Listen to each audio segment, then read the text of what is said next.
I'm Mrs. Maguire. I'd like to congratulate you for having chosen the best subject for A-level, which is English literature. I'm sure you've already sort of enjoyed getting into the books that you've been set as the first part of your bridging materials. So you've been reading The Picture of Dorian Gray, which is actually going to be used for your coursework, The Great Gatsby, and also The Handmaid's Tale. And you'll realise that actually those texts are from quite different genres and quite different eras. So they're challenging in different ways. So The Picture of Dorian Gray is obviously written in the late 19th century. Some of the words are going to be quite tricky, and you might need to be fairly resilient, and you might need to look up what some of the words mean. But the range of characters is fantastic, isn't it? You know, you've got Dorian Gray himself, this sort of elegant but weakish, vain, initially well-meaning, but then later becomes very cruel because of the influence of Lord Henry Wotton, he persuades Dorian that beauty is much more important than moral worth. And then we get the character of Sybil, who's very vulnerable, and Dorian initially really admires her for her acting skills, but then he throws her aside and dreadful stuff happens to her. And obviously you've got the characters in The Handmaid's Tale, quite a chunky book. I hope you enjoyed getting through that. By the way, you only really needed to make notes for each section, not for each chapter. I think that's kind of fairly reasonable. So you've got the character of Moira, for example, who's really, really feisty. You've got the handmaid herself. You've got all of those awful characters who try to manipulate them and make their lives a misery, including the horrible aunts who they control them with sort of cattle prods and things like that. Very dystopian piece. And then you've got The Great Gatsby. So a range of characters. You've got Daisy, totally beautiful, totally self-absorbed.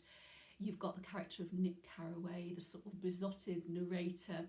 And then you've got Gatsby himself, that enigmatic, mysterious character who wants to make himself into a respectable citizen and never quite manages it.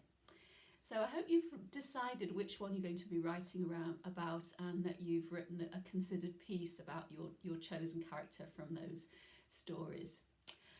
So moving forward then, the second part of your bridging materials is going to be focused on A Streetcar Named Desire by Tennessee Williams.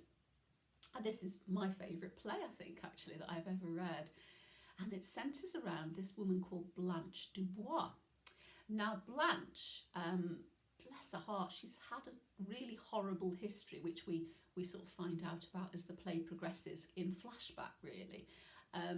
And she has come from a family of really well-to-do settlers, and they had, sort of like a colonial house. In the 19th century, before the end of slavery, it would have been a house run essentially by slaves.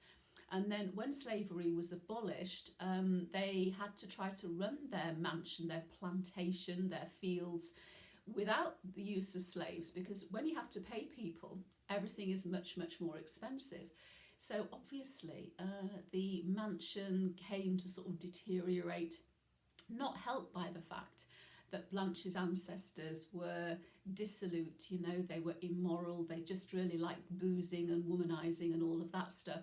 So the family fortune ebbed away, and poor old Blanche was left the last of the surviving Dubois family in her plantation house. However, she fancied herself as a Southern belle, that's B-E-L-L-E, meaning a beauty. And that was a particular type of woman, really near the beginning of the 19th century, so well before Blanche was living in the middle of the 20th century. And this kind of woman would have not had to work at all. They would have sat around, probably wearing lots of white clothes, having beaux, that's gentlemen callers, come to visit them, and really living a leisured lifestyle. For entertainment, they might play musical instruments or sew, or they would visit each other, and they might have the odd mint julep, which is a sort of a cocktail made obviously from mint and quite alcoholic and supposed to be marvellously refreshing, darling. So, yeah, you're going to meet the character of Blanche Dubois. So when we meet her at the beginning of the story, her plantation, Belle Rive, has basically been lost. She's had to sell everything. All of her relatives have died, and she comes to the vibrant, multicultural, modern city of New Orleans. And she visits her sister and her brother-in-law. She's never met her brother-in-law before, Stanley. Now then, Stella had previously left Blanche to deal with all the sadness, the deaths and the money problems in Belle Rive, and Stella had come to live in New Orleans, and she got married to Stanley. Stanley is a man of Polish extraction, and he is, well, he's very different from Blanche. He believes that he is a true American man. He believes in the American dream, and he's quite ruthless. So, of course, Blanche, with her airs and graces, she fancies she's a Southern belle. In addition, she's an English teacher.